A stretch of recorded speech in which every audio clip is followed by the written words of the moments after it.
Hi,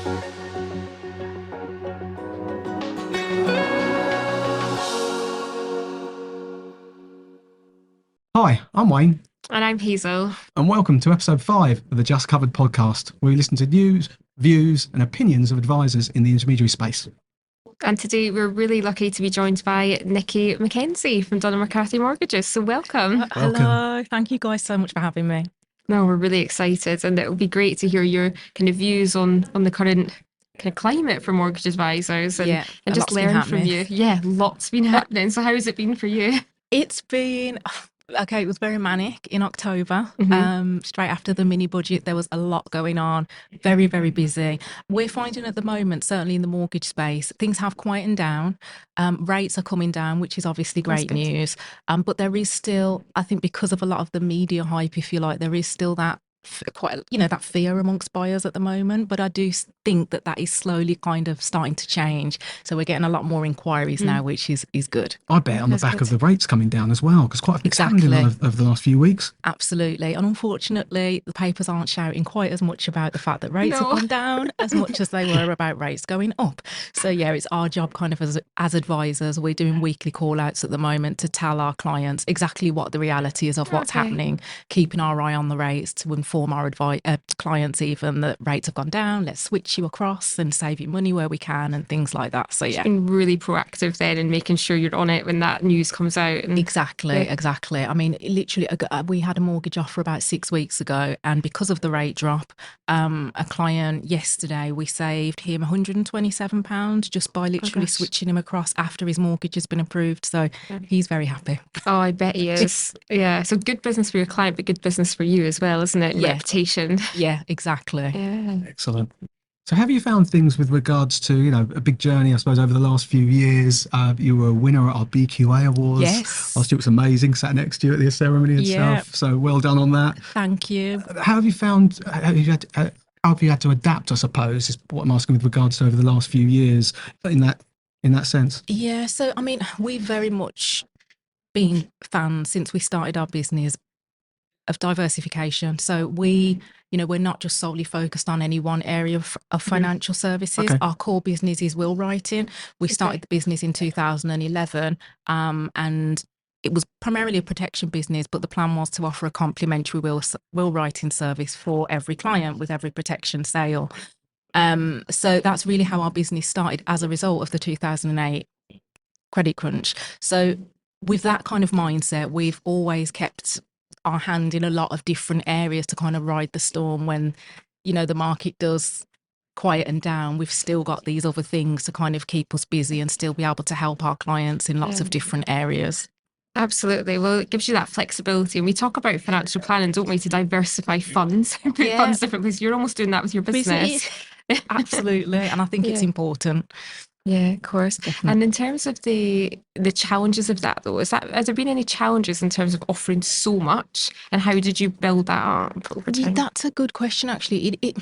It's always a challenge because you're juggling many different things. But I think in terms of how we manage that, it's a case of taking our time. We get one thing right before we move on to the next thing, because I think when you're trying to do everything well at one time, it's not going to be as efficient. So we started with wills, and then we've slowly introduced these other things over the years. So yeah.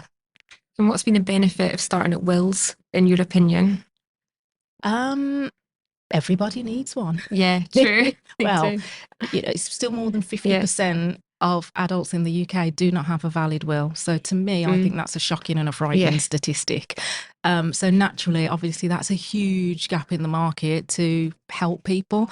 And again, going back to what we said, when the mortgage market, it does go up and down. It's just how it works. A will is something that everyone needs. So it's something that, again, allows us to get through those challenging market periods. Definitely. No, I've never thought of it in that way. Obviously, I've thought of it, everyone needs a will, just background in financial planning, but I hadn't ever thought of it as actually that's your constant. Yeah, isn't it? It's quite stable, Exactly. Yeah, definitely. And you've got quite a unique offering in My Last Will. Could you tell us a little bit more about it and how it works? Yeah, sure. So that's a digital platform that we introduced in 2018, which allows clients to make their will online in a very efficient, quick, easy way. So the client will answer a questionnaire, takes them 20-30 minutes, and then after that our expert team will check the draft documents and then approve it for the client to sign and witness it.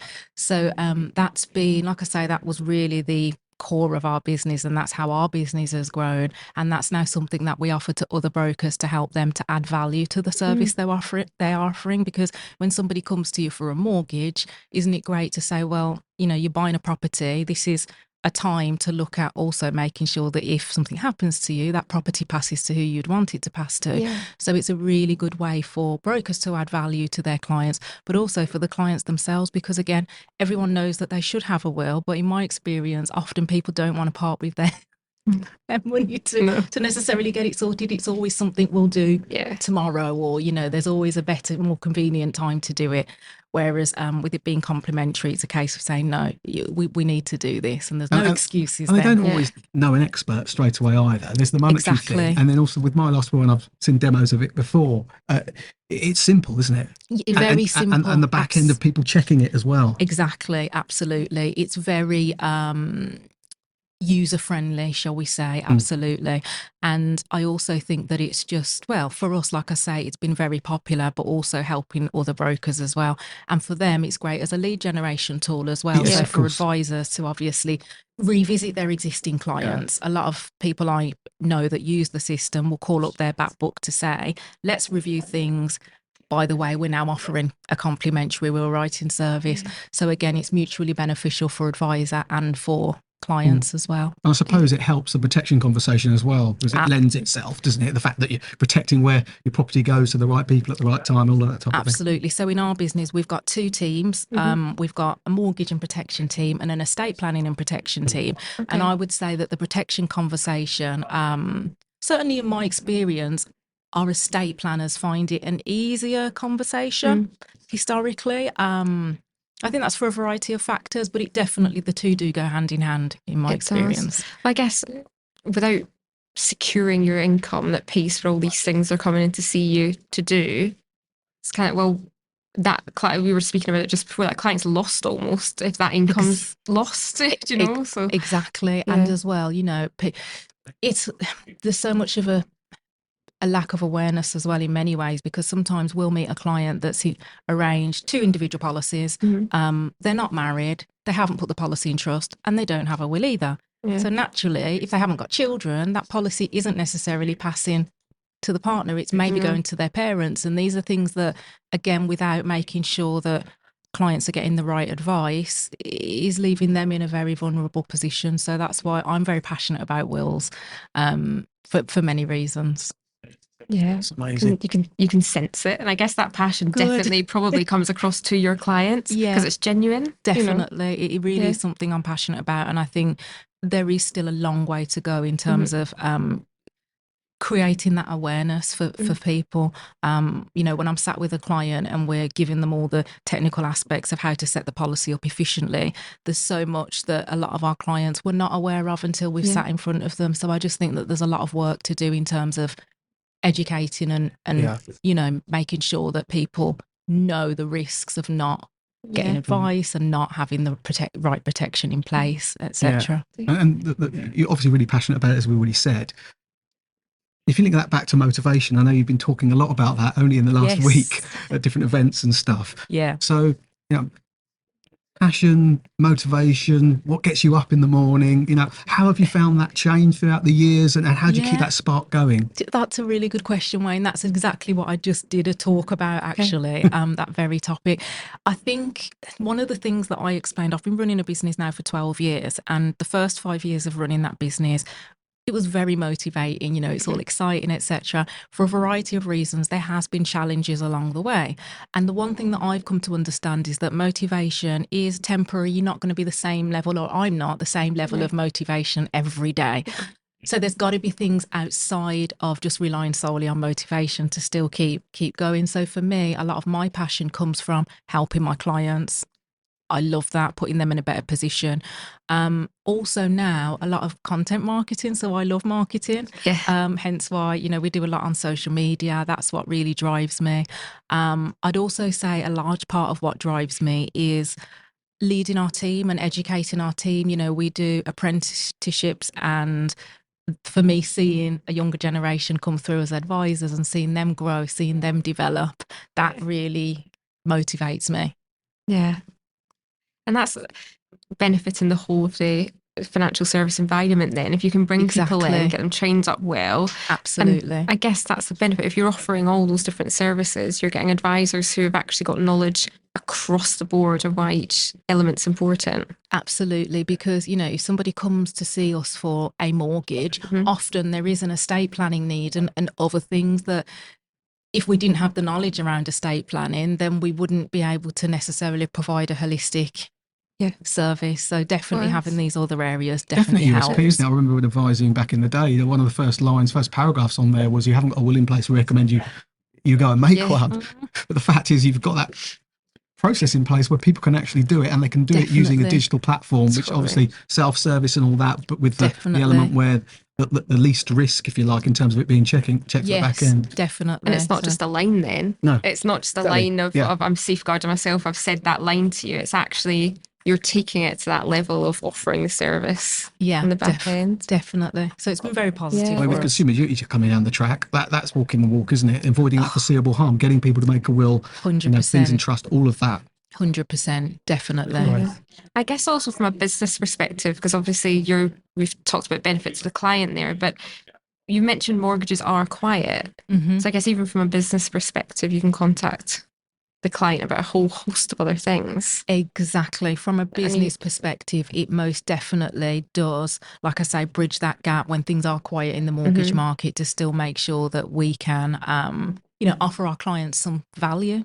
Yeah, because we're seeing that even doing some of the events and training at the moment, mortgage advisors are coming to us and saying, right, I want to find something else, whether it's business protection or whether it's even just getting up to speed on protection again, because actually if they've got clients who are now taking 5-year fix instead of 2 years, your business drops, doesn't it? Absolutely. Are you finding that as well? Yeah, definitely. And we were talking actually before the podcast, weren't we, Hazel, about something that's been very beneficial for us from a business perspective and helping clients as well. Obviously, we're still getting a lot of inquiries from clients to look at mortgage options. They're not necessarily buying right now at the same level as they were 6 months ago. So for us, it's a case of, we're getting a lot of inquiries. These clients, a lot of them are in rented accommodation, but that doesn't dismiss the need for protection. The people that are sat in front of us all have an income. They wouldn't be inquiring for a mortgage if they didn't. A lot of them have families, young children. So one of the things we've introduced into our process is advising and encouraging the client to book a separate meeting to look at protection options, because just because you haven't found a mortgage, that doesn't mean that you're going to be any less impacted necessarily from the loss of your partner or the loss of your income. It's still just as important whether you're in rented or you own a property. It's sometimes a higher risk, isn't it, for a renter? Exactly. And we try and encourage our clients to say, look, if something happens to you, your landlord isn't going to let you live there rent-free. That's not how it works. We all know state benefits are not going to match a £40,000 salary, for example. So I think it's just about changing their mindset to understand why they should look at it sooner rather than later. We had a client, true story, she was a sole trader. I can't remember what she did, but she had an accident, which meant she lost her income. We'd spoken to her about protection. She didn't want to do it at the time. Let's wait until we do the mortgage. Well, in that time, she got ill, lost her income. She then had to use her house deposit to fund her lifestyle for the next 6 months. So, that was a really sad thing to kind of see. So again, we're really just making that extra effort to really encourage our clients to understand the risks of not doing it before they've found a mortgage, and encouraging them to get something sorted. And how successful have you found that? Very. So since we were always doing it, but it wasn't necessarily a set part of our process. Okay. It's now part of our process. Mm-hmm. So our CRM system kind of integrates it and makes it visually a screen share part of the meeting. And that was introduced in October of 2022. And our sales were increased by over 400%. Wow. That is massive. On the mortgage department. Yeah. So it's been incredibly. Yeah. And that story you say really hits home. You think about how many renters out there that are looking to buy, that have saved a deposit, have thought, what if I get ill and my deposit goes and I lose the potential of getting that house? This is it, Wayne. It's not just about the loss of the income. It's about the fact that you're not going to be able to buy that property likely. It's your future dreams. It's the whole future you've planned and worked so hard to save for, isn't it? It's absolutely. Scary. And I've got more similar stories I could tell you about that. But again, that's where the passion from me comes out to clients. And when I'm, coaching our team to say, this is just so important. Yeah. You need to think about it and you need to put something in place. We all know as advisors, again, I think it's about creating that awareness, because our clients don't know that by putting a start date 3 months in the future, if they go to the doctor and find a lump, that's the protections off the cards. They don't know that unless we tell them. So, and I think income protection is massive, isn't it? We promote it a lot at L&G. If you think of what my personal view is, it's not life support, it's lifestyle support, isn't it? It's just so important, and that the value that advisors like yourself and firms have in making sure that customers are aware of it is just so high. Definitely. And we all know of all the protection products that are out there, income protection is the most likely to be claimed on. Yeah, it is. Yeah. So to me, that's kind of the essential, that's the foundation to everything else. Yeah. And I'm hearing a lot here, just picking up on some of the words you've used. You've said like passion, massive. Yeah. But then the other one's process. Yeah. How important do you think it is, if you are in doing advice or owning a business, to have processes in place? That's a really good question, Hazel. I think it depends on how your business is set up. Okay. So, if you're a sole trader, it's just you that you have to worry about essentially, then is a process as essential? I still think it's beneficial to have robust processes, but I don't think it's quite as important, because you know what you're doing, you know that you're servicing the clients in the best way, you can trust what you're doing wholeheartedly. But for us, I mean, we have 19 sellers. That's a big team. You can't just leave people to just do the job when it gets to that size. So processes is a key part of what we do, to make sure that the clients are dealt with in the best, most compliant way. So, we have introduced a CRM system recently that allows us to audit things to make sure that from a quality perspective, things are being done really, really well. It also allows us to send out questionnaires to clients to see how they've found the service. These things are all really, really important parts of our process to make sure that everyone is providing a certain quality and standard to every client. So I think it's very important. Take a lot of pride in that quality standard, making sure it's always the right thing. Process is very, very important for me. Yeah. And in terms of somebody that covers like the whole, you almost do every touch point in a client's life, really, don't you? If you do like the estate planning, the will, protection, mortgage. Yeah. What kind of future do you see in that? Because at the moment we see a lot of headlines such as, male and female gap, or we see that the younger generation maybe aren't as aware of these products. What are your opinions on how that might change going forward? I hope it can only go one way and get better, definitely, because I still think, the education system, we're not financially as aware as we should be. I think there's a long way to go there. You were talking about the gap with females. Absolutely, there is definitely more that needs to be done with that. I was reading an article the other day, and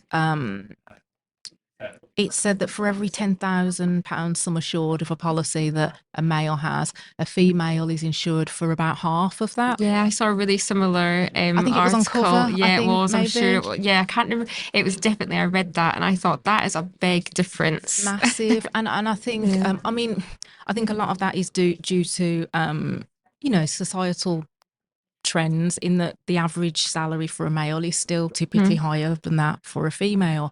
So I think that there is a correlation there, but I still think again that it's up to us as advisors to be again making clients aware that just because there's maybe two clients in front of us, one earns more than the other, the lower earner still needs that protection. And when I speak to clients, that's not already naturally clicked for them. So how many clients, I guess, are going on, you know, comparethemarket.com, for example, then not everyone's getting advice. I'd wish they would, but the reality is they don't. So when they're doing that, again, they're not always getting those messages, you know, just because your earnings are lower, well, what is the practical impact if you're not here? We still need to quantify that. We still add value to the household, don't you? Because who does all the things that you do if you cannot? Not, exactly. But I don't think that that's necessarily a natural thought that people always have. But again, it's about us as advisors just educating and how making do you people do aware. that? How do you get a customer to visualize that? I'm not sure. Well, it's about really going through a risk assessment process. And you know, if I'm in a client setting, I will explain to clients, you know, this isn't my favorite part of the job, admittedly. It is awkward to ask you these questions, but we do have to have a conversation to say, what is the reality of a change in your circumstances? And we need to look at right here, right now, if something happened, what provisions do you have in place? What backups are there? And if there aren't any, then we need to be having a more frank conversation about protection. So it is, well, for me, because again, I'm so passionate, I keep using that word a lot, but genuinely, because I'm so, because I see it as such an important thing, I don't personally find that an awkward conversation. And I think it's about how you position it as well.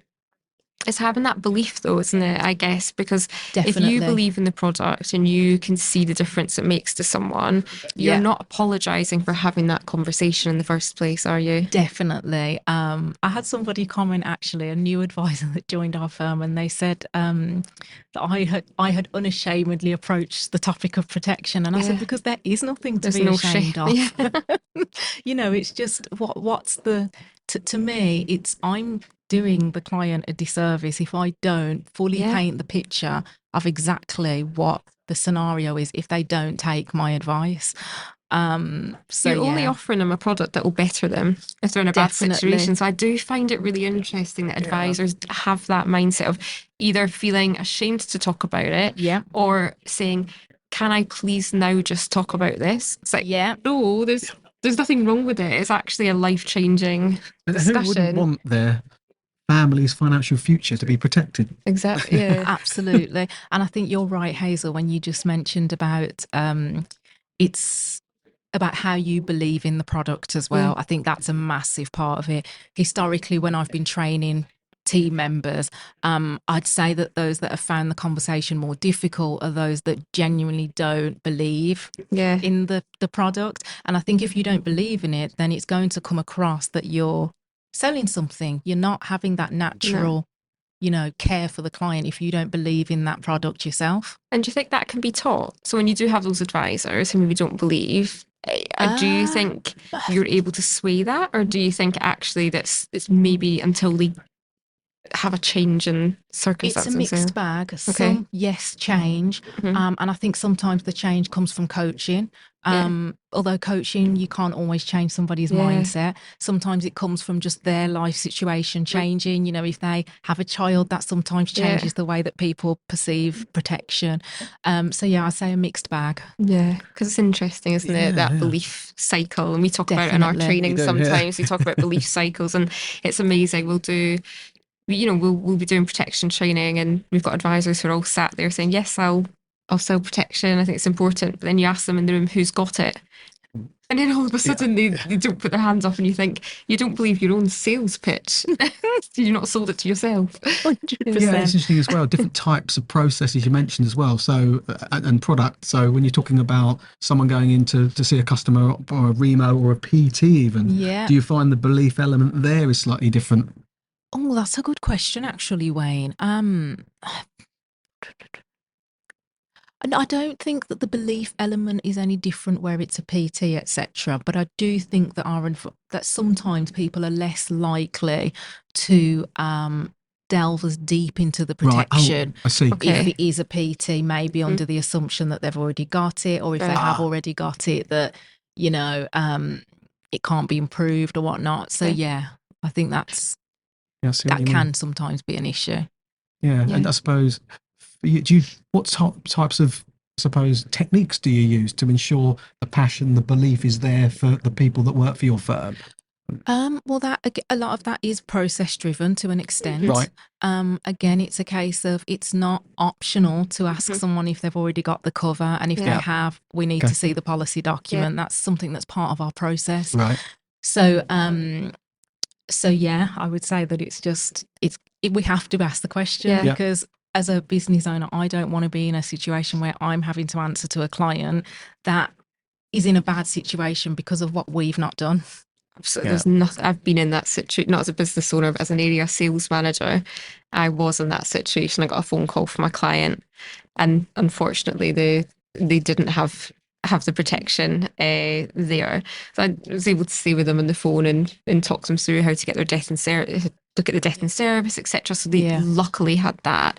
But I remember going back through the advisors' documentation and everything, and you know they'd made the client aware of the risk, and I could see they'd documented it well. Okay, good. But my heart sank until I saw that documentation. I bet, I thought, oh my goodness, I'm having to look through this now. And I guess This is it. You're right, as a business owner or area sales manager, you just don't ever want to be, or even as an advisor, you don't ever want to have that call. Absolutely. And that's why I said earlier, in terms of process is important for us, because you just don't want those situations. You don't want those phone calls from clients that, you know, the particular advisor didn't mention this or didn't ask me if I had the mortgage protected. That's just the last thing that you want, for a variety of reasons. I can imagine. I suppose as part of that process, do you have some sort of signposting element that you have fairly? I know you're asking about the documentation and stuff. Or does it vary between advisors in terms of how they signpost that protection conversation? Yeah, it's kind of, that is kind of left to the advisor to a certain extent. I suppose it's more natural then, isn't it? Exactly. So even though we are very process driven, there's still a lot that's outside of the process. You know, we don't want to make advisors robots. Of course not. That's the last thing we want. But I think it's about having a healthy balance between the two. That's it. Lovely. Well, I'd agree. It sounds like you've got a really great setup. Like, I think, you know, of all the little elements you cover, and not even only from a, you know, customer experience point of view, amazing, but then also from a business point of view, you've really thought about, well, how can my business be successful? How can I maintain that success throughout? And touching back on that kind of remortgage product transfer, are you seeing a difference now? You know, we've talked about mortgages going through and how busy you've been, but are you seeing a difference in weight on product or appointment type coming into your diaries? Oh, definitely. There are more remortgages coming through, for sure. And a lot of clients from the will side of our business wanting mortgage advice, who are not already clients, or we've not done a mortgage for them historically. So how do you pair that up? Just really curious, if you've got the will there, do you see the will as an easy in to find those clients? Yeah, exactly. Right. So where we've got clients, we make them aware of the other things that we can help them with. And I think mortgages are at the top of everybody's you know, priority list at the moment. And I think that will be the case probably for the next 12 months. I think a lot of clients that maybe historically would have just gone back to their bank and now starting to think, no, I need to speak to somebody now. So because it is such a hot topic at the moment, we're also getting asked by those clients, do you do this? And it's that is really good. I know that's got two different ways that you can view the media at the moment, can't we? It's either all doom and gloom or actually free marketing for people like yourself, in terms of actually we offer a really good service, come and use us. Media's saying this, so that's great. But that's been amazing. I was just thinking about as well, just quickly, about the client sort of communication strategy that you have there, because you've got so many different areas that you deal with your clients. So how does that work for you? You know, is there a regularity in client communication, making sure that you're top of mind, all that type of thing? Absolutely. So we're doing a lot more work actually on that. It's not historically been something that we've been the best at until recently. But we are now getting into the habit of regular newsletters, social media as well. You know, that's a big thing for keeping in touch with clients, because, you know, if I've done a mortgage for somebody 12 months ago, if they're following our social media, that's that constant reminder as well. And, you know, we try our best to put content out that is not just about promoting our brand, but the majority of what we do is educational, actually, because I think that, again, it's important to help people. But again, I think if people are learning something from the social media that you're putting out, they're much more likely to reach out at some point and say, can you help me with this?